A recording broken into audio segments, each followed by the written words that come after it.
Doctor, buen día. Bien, nomás creo. Bien, no más, eso suena a duda. ¿Por dónde Estaba un anda? poquito complicado en el campus. Y dime, ¿ha sido fácil ingresar al campus o han tenido problemas? Yo no he tenido ningún problema. Ya, bueno. ¿A qué hora han dado? ¿A las 7 de la noche? A 8. las 8 de la noche. A las 8. ¿Y qué tal es la conexión a esa hora? ¿Bien nomás? Por mi zona bien nomás, pero creo que por otras zonas no tanto. Complicado, esa hora no es buena. En relación a nuestro examen que tenemos que dar el 24, estoy más o menos indagando a los alumnos a qué hora es la mejor hora para poder dar ese examen. Algunos me dicen que a las 12:30, 1 de la tarde, creo que a esa hora no hay mucha cantidad de tráfico en el Internet. No sé qué opinan. ¿Qué opinan ustedes? A ver, denme su opinión rápido antes de empezar. Sí, yo creo que está bien. Aparte que no se nos cruza con ninguna materia ni práctica. Claro, eso es lo que quiero, que no se les cruce ni interferir yo con mi examen en otras cosas. Porque si les tomo a las 12 del mediodía, por ejemplo, supongo que de 11 a 12 tienen clases. Entonces, salir de una clase para meterse inmediatamente a su examen es complicado, ¿no es cierto? Sí, yo creo que está bien a la 1. Ya, entonces entre 12:30 y 1 de la tarde vamos a programar el examen. Voy a coordinar esto con el doctor Ortuste, que es de los otros grupos, para que todos demos juntos a la misma hora, el mismo día, que es el 24, ¿no es verdad? Ya saben que les voy a hacer 12 preguntas nada más. Si ustedes entran al eCampus, en la página de la Cátedra de Cirugía Cara y Cuello, ya están los temas consignados y la fecha, naturalmente. Lo que nos falta simplemente es la hora, que va a ser, ya les digo, entre 12:30 y 13 horas del mediodía, porque martes 24 es el día, es un día hábil, de tal suerte que no es como el sábado o domingo, que era fácil para nosotros tomarlo, ¿no es verdad? Bueno, les voy a empezar ya a proyectar para que empecemos con nuestra charla de hoy en la mañana. Bueno, lo que tenemos hoy día en la mañana que avanzar y recordarles a ustedes es el tratamiento general de las quemaduras. Es decir, yo quiero que comprendan ustedes algún concepto que es importante, que tengan siempre bien presente. En las quemaduras hay 3 aspectos que tenemos que conocer, lo que son las evaluaciones del paciente quemado, esos 5 aspectos que ya lo vimos la semana pasada, donde les enseñé a evaluar esas 5 cosas importantes que tenemos para poder llegar a establecer un diagnóstico adecuado y certero. Y en segundo lugar, tenemos lo que son los tratamientos generales inmediatos, es decir, ¿qué hago yo, no es verdad, con un paciente que ha sufrido quemaduras? ¿Dónde normalmente acude un paciente que ha sufrido quemaduras? A un centro de asistencia inmediata, es decir, a un servicio de emergencia en un hospital general, o una posta sanitaria, donde ¿quién va a ser el primero que atienda a ese paciente? Generalmente va a ser un médico general, es decir, sanitaria, ¿quiénes están? No están los especialistas, están los internos, están los residentes, están los médicos generales. De tal suerte que aquí ustedes que van a ser médicos generales, internos o residentes en algún momento, tienen exactamente que saber qué pasos seguir para atender inmediatamente a un paciente afectado de quemaduras. Y ese es el objetivo de esta clase, enseñarles y aclararles estos principios y conceptos básicos. Luego vendrá un tratamiento de recuperación del paciente quemado inherente a sanar sus lesiones, a recuperar sus lesiones. Eso ya es tema del especialista en cuestión. Entonces, el tratamiento general inmediato del paciente quemado son un conjunto de normas terapéuticas que están establecidas rigurosamente y ordenadamente que hay que aplicarlas y con prioridad, ¿no es verdad?, antes de remitir a ese paciente a un servicio de internación o a un servicio de tercer nivel para que ya sea atendido por un especialista. Es decir, tú, médico general, interno o residente, que ves o recibes a un paciente quemado, algo tienes que hacer con él antes de enviarlo a un servicio de especialidad o a un hospital de tercer nivel. Y más aún si tú estás, por ejemplo, en el área rural, donde te llega este paciente y debes enviarlo, por ejemplo, a una ciudad próxima. De tal suerte, entonces, que eso es lo que tenemos que ver y hacer con estos pacientes afectados por quemaduras. Lo primero, chicos, como siempre, ya conocen ustedes una historia clínica bien sucinta, bien redactada, bien indagada y muy específica al tema en cuestión. La afiliación del paciente es bien importante por dos aspectos que tenemos que considerar. Además del nombre del paciente, ¿no es cierto? La edad del paciente es fundamental, porque en base a la edad del paciente, como hemos visto, es uno de los aspectos que hemos aprendido a evaluar en los pacientes afectados de quemadura, conocer su edad. Ya les expliqué por qué. Y fundamentalmente también indagar sobre el peso corporal del paciente. Porque como vamos a ver más adelante, a través del peso corporal, nosotros vamos a poder, ¿no es verdad?, iniciar el tratamiento de reposición hídrica en ese paciente. Entonces, en la afiliación, consideren ustedes tomar en cuenta la indagación de la edad y del peso corporal de su paciente. Luego tendremos que ver los antecedentes patológicos. Y los antecedentes patológicos son de interés para nosotros en un paciente quemado, tanto en cuanto, ¿no es verdad?, dos vertientes van a influir en el tratamiento de tu paciente. En primer lugar, algún antecedente patológico preexistente antes de la quemadura en ese paciente pudo haber sido la causa de la quemadura. Por ejemplo, alguna afección neurológica, crisis convulsivas, supónganse, donde el paciente sufre una crisis convulsiva y a razón de esa crisis se cae sobre agua hirviendo o sobre fuego directo y sufre la lesión. Antecedentes cardíacos, lo propio, una bradicardia donde hay pérdida de conciencia y genera ese tipo de lesión. O por otro lado, algún antecedente patológico preexistente en el paciente que pueda interferir en el tratamiento de nuestro paciente.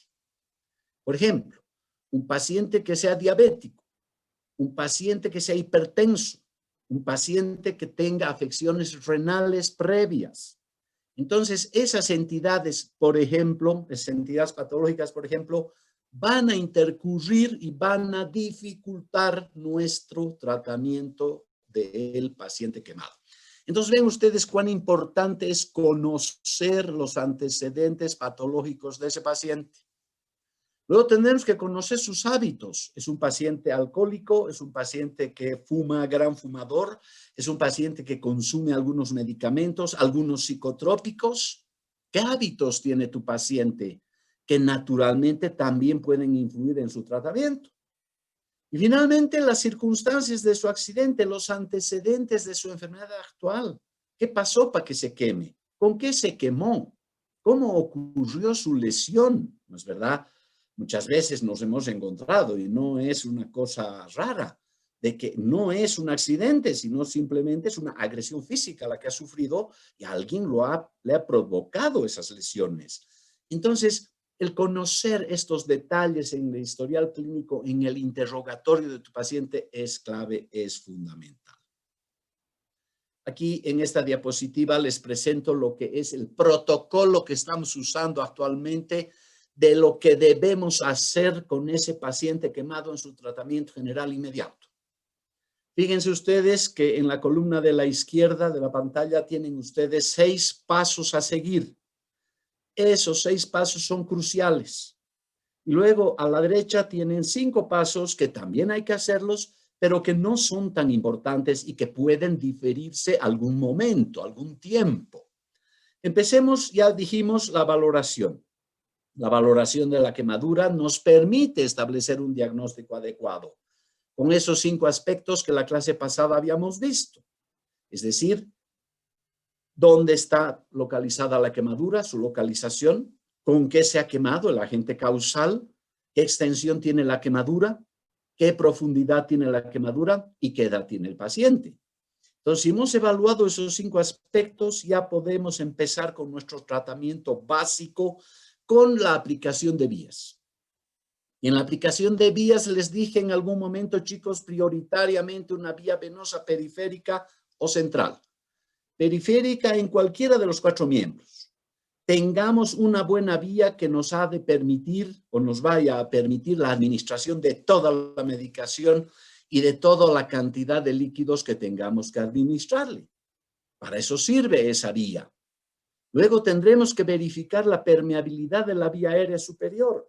Las quemaduras pueden estar afectando la cara y puede estar afectada la respiración superior, es decir, la ventilación por las vías aéreas superiores, de tal suerte que hay que verificar su permeabilidad. Habrá que aplicarle una sonda vesical. Ya vamos a ver por qué. Es tan necesaria esa sonda vesical en un paciente gran quemado porque ella nos ha de permitir la evaluación, ¿no es verdad?, de todo lo que es la administración de líquidos. Finalmente, también se podrá aplicar una sonda nasogástrica que nos permita controlar los vómitos del paciente o que nos permita la alimentación del paciente en el futuro. De tal suerte que, chicos, esto es importante en cuanto se refiere a las vías, al manejo del paciente, a esas riendas que vas a tener en tus manos para controlar ese tratamiento que vas a seguir. Aquí en este esquema tenemos, por ejemplo, lo más importante, la vía periférica bien aplicada, un buen catéter periférico bien puesto para que ese paciente pueda recibir su medicación. La sonda vesical, que también nos permite, ya les dije, hacer el control de la hidratación. Una sonda nasogástrica eventualmente colocada, ¿no es verdad? Y el control de la vía aérea superior. De tal suerte, muchachos, que esto es fundamental para iniciar este tratamiento. Luego viene la analgesia o la anestesia como tercer paso. Consideren ustedes que la quemadura es una de las agresiones más grandes que un ser humano puede sufrir. Nosotros conocemos, por ejemplo, cómo en nuestro país se aplica esta acción de quemar a alguien que ha sido pillado robando una garrafa de gas o intentando hacer un robo en algún domicilio. ¿Qué pasa? Lo agarran, lo agreden físicamente y muchas veces lo queman. Aquí en Sucre hemos visto casos de eso en el hospital. Entonces, esa agresión es tremenda. Es una agresión muy fuerte que sufre la persona, de tal suerte que ese paciente o está intranquilo o está altamente dolorido. Por tanto, necesitamos calmar su estado de ansiedad, sedarlo. Necesitamos calmar su dolor en caso de que hayan quemaduras superficiales o intermedias que duelen demasiado. En todo caso, tenemos que utilizar medicamentos analgésicos o sedantes o incluso anestesia general para continuar con el siguiente paso, que es la curación. Y en la curación del paciente quemado y en su limpieza tenemos que ser muy exhaustivos, sobre todo en la limpieza y en esta primera curación. No sin ninguna razón se dice que es fundamental la primera curación porque de ella depende la siguiente evolución del paciente. Muchas veces hemos visto que los pacientes quemados son tratados empíricamente en su domicilio con una serie de productos que les aplican sobre sus lesiones, como aceites vegetales, aceites derivados del petróleo. Se les aplican algunos tipos de alimentos como cebollas, como lechugas. Muchas veces también se les pone pasta dental, dentífricos, de tal suerte que esos pacientes llegan pues a nuestros servicios altamente contaminados por ese manejo empírico que se les ha hecho previamente. Entonces la curación es clave y aquí muchas veces vamos a necesitar anestesia general para curarlo y hay que curar y debridar al paciente, abrir sus ampollas y sus flictenas. No es correcto ese criterio de no toques la ampolla. No, señor, hay que abrirla, hay que drenarla porque su contenido es proteico y es un caldo de cultivo para los gérmenes. Y después de limpiar y curar, habrá que cubrir sus lesiones. Y para ello hay una serie de productos en el mercado, como la nitrofurazona, por ejemplo, como la sulfadiazina de plata, por ejemplo. O sencillamente cubrirlo con gasas vaselinadas o simplemente con gasas y vendas. Cubre la lesión de la quemadura después de haberla limpiado y haberla curado. y naturalmente en base a lo que hayas visto, en base a tu conducta futura, puedes decidir o no el uso de antibióticos. Por ejemplo, en nuestro medio, cuando tú tengas una quemadura en el campo, la hayas limpiado, la hayas curado, le hayas vendado sus lesiones y tengas que derivarlo a un centro de mayor complejidad, debes darle antibióticos. O si, por ejemplo, viste ese paciente que te llegó contaminado por esas cremas o esos productos empíricos que le pusieron, presupones que sus lesiones están contaminadas, entonces debes usar antibióticos.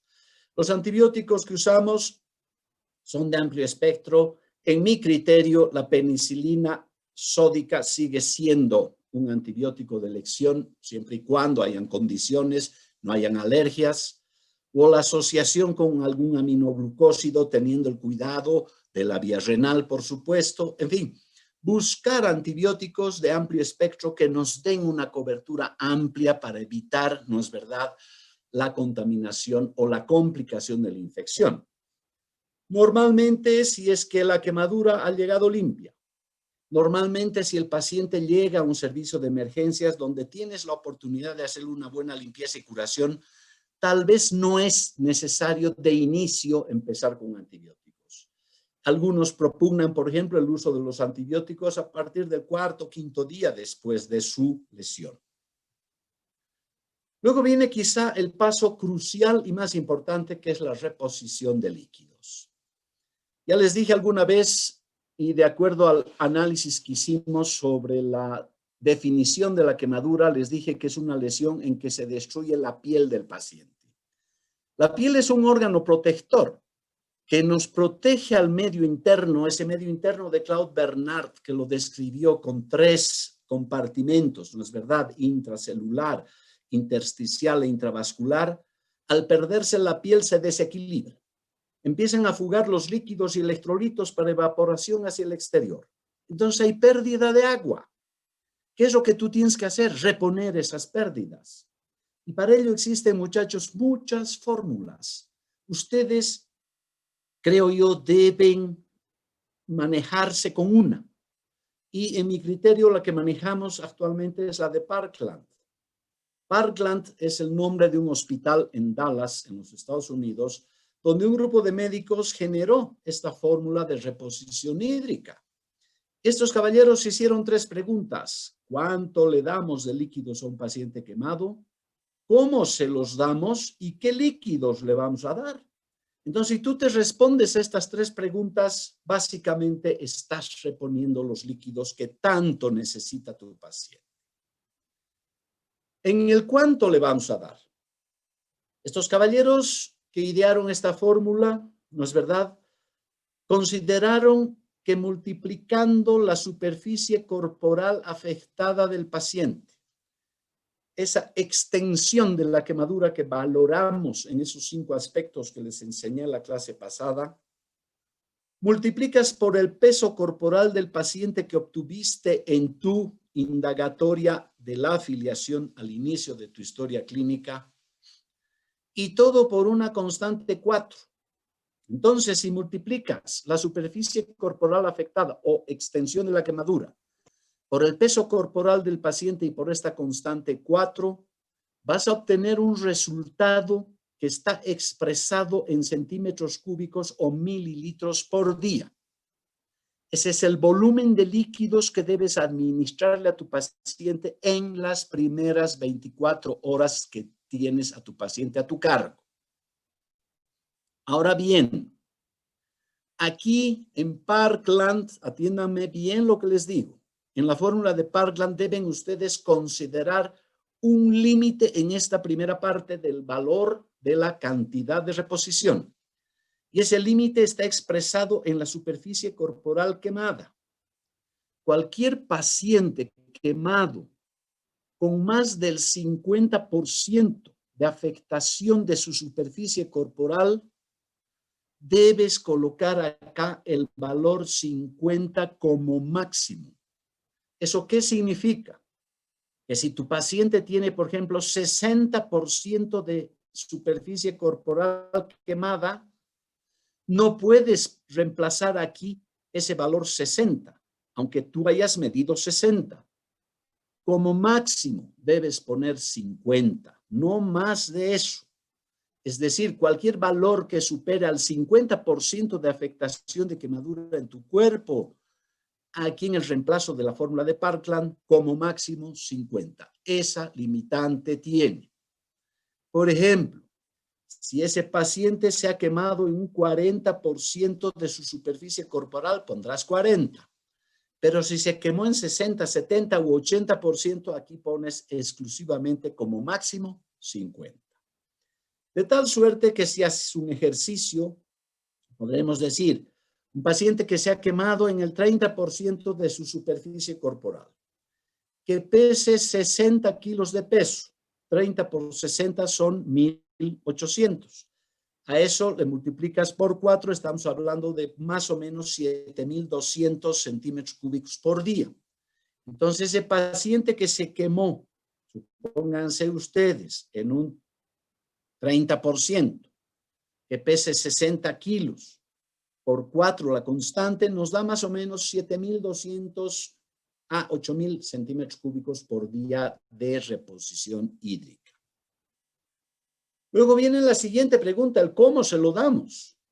Entonces, si tenemos que dar ese volumen, supónganse de 8.000 centímetros cúbicos en 24 horas que tengamos que pasarle, ¿cómo le administramos ese gran volumen? Entonces, la fórmula te dice en su segunda pregunta, ¿cómo se los doy? Que en las primeras 8 horas después de su quemadura, tienes que aplicarle el 50%, es decir, 4.000 en este ejemplo. En las segundas 8 horas tienes que aplicarle el 25%, es decir, 2.000. Y en las terceras 8 horas del día, para hacer las 24, el restante 25%, es decir, los otros 2.000 centímetros cúbicos. Ahora bien, aquí hay otro cuidado que tenemos que tener. ¿Desde cuándo empiezas a contar las horas para aplicar los volúmenes que hemos mencionado? ¿Desde el momento en que empiezas a aplicar? Pues no. Desde la hora en que el paciente se quemó. Por ejemplo, si tu paciente te viene de Tarabuco y te dice, doctor, hace 2 horas atrás me he quemado a las 5 de la mañana y son las 7 que lo estás viendo, entonces ya no son 8 horas en las que tienes que pasar la primera cantidad de líquido, sino 6. ¿Te das cuenta? Entonces ese pequeño detalle también hay que considerar. El conteo de las horas debe ir desde la hora en que el paciente sufrió la quemadura. ¿Por qué? Porque desde ese momento empiezan las pérdidas y desde ese momento hay que empezar pues la reposición. Entonces, este segundo cuidado también es fundamental a tenerlo en cuenta para hacer esta reposición de líquidos. En tercer lugar, ¿qué líquidos le vamos a dar?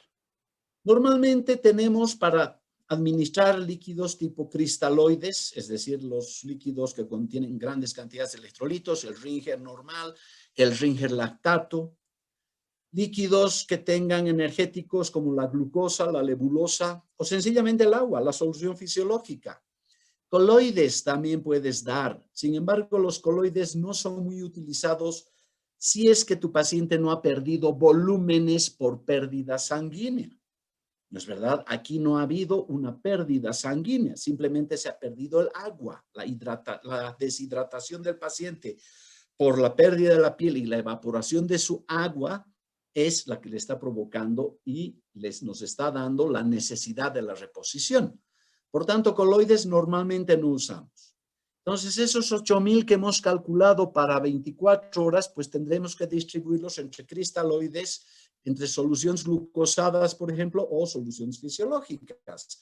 Y, por ejemplo, podrás dar 3.000 de soluciones de Ringer normal, podrás dar 3.000 de soluciones fisiológicas y, si quieres, podrás darle 2.000 de lebulosa o de glucosa.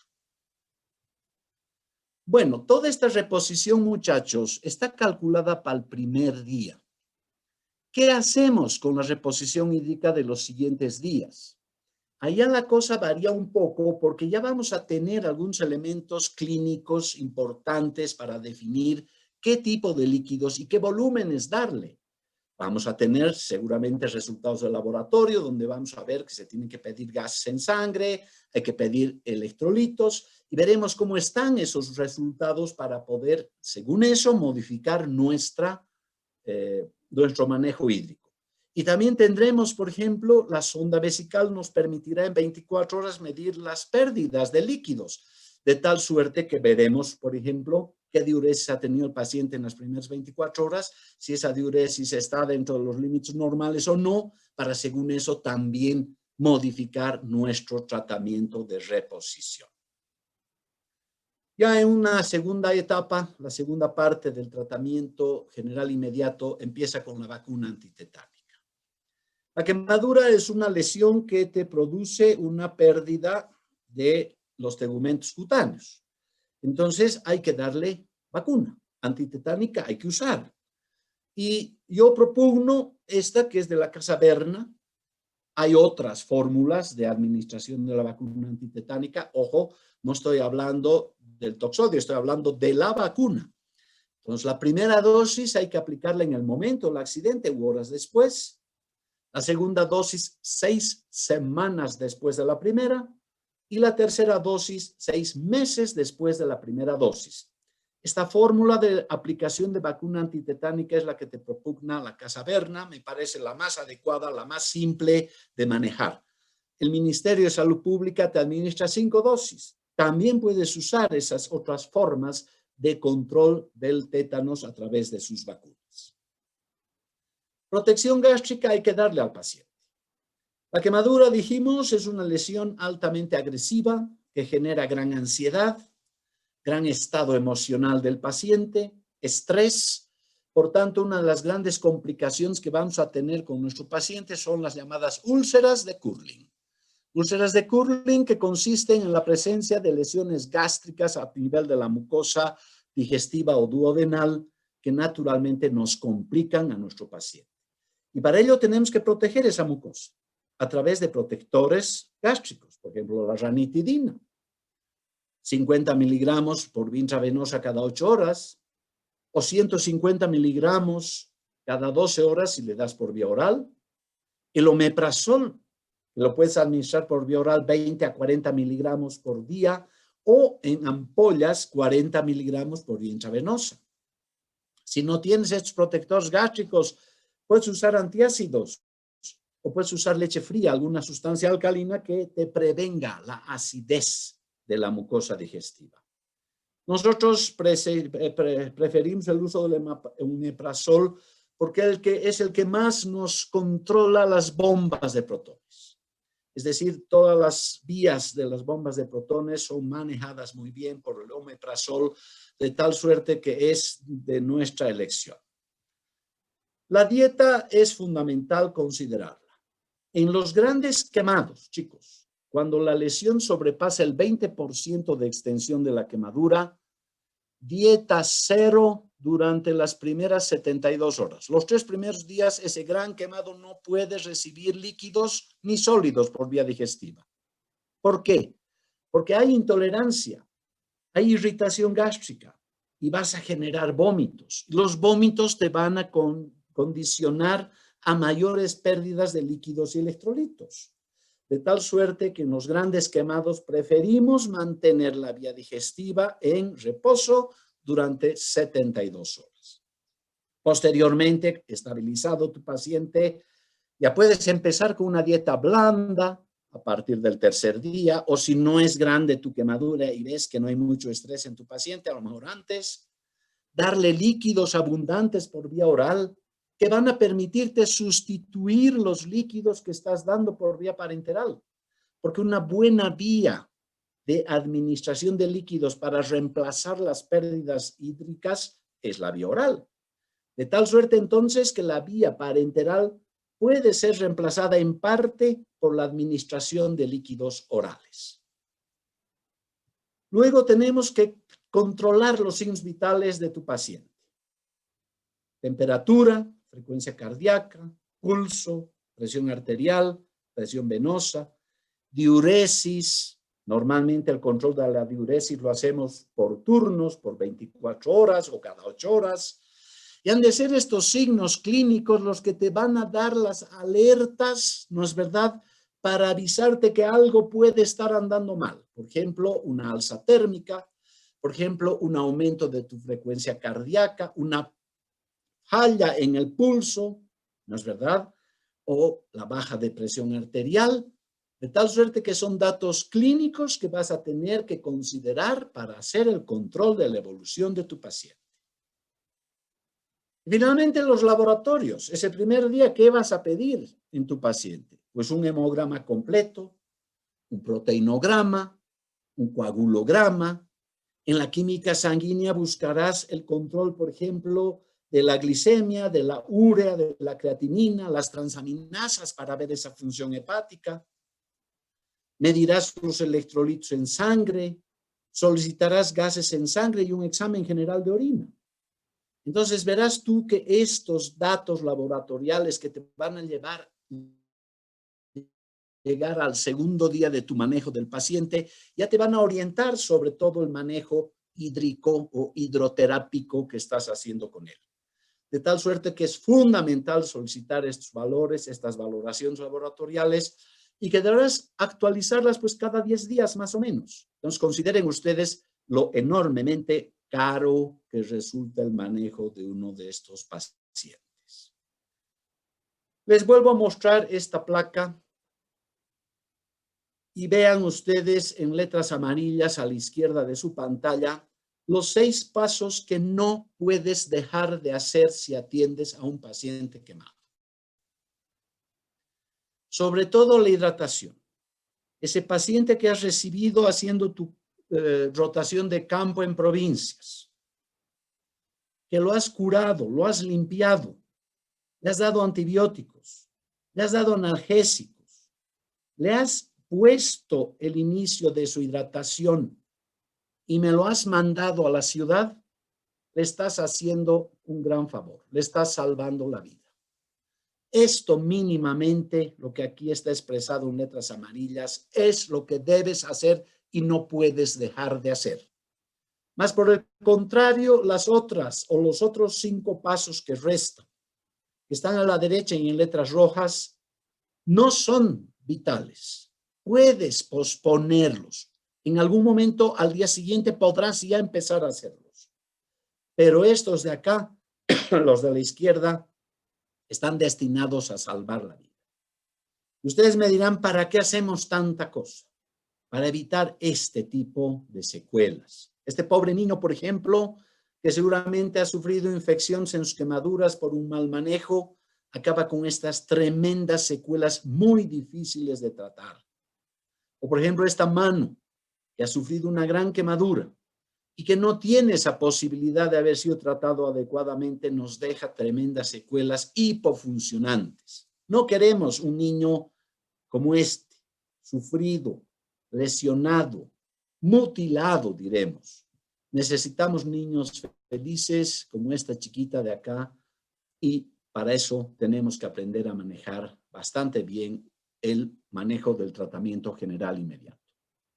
Eso es, chicos, lo que quería mostrarles. No sé si ustedes tienen alguna duda, si hay alguna pregunta que quieran hacerme. Quedan todavía unos 5 minutos. Adelante con sus preguntas.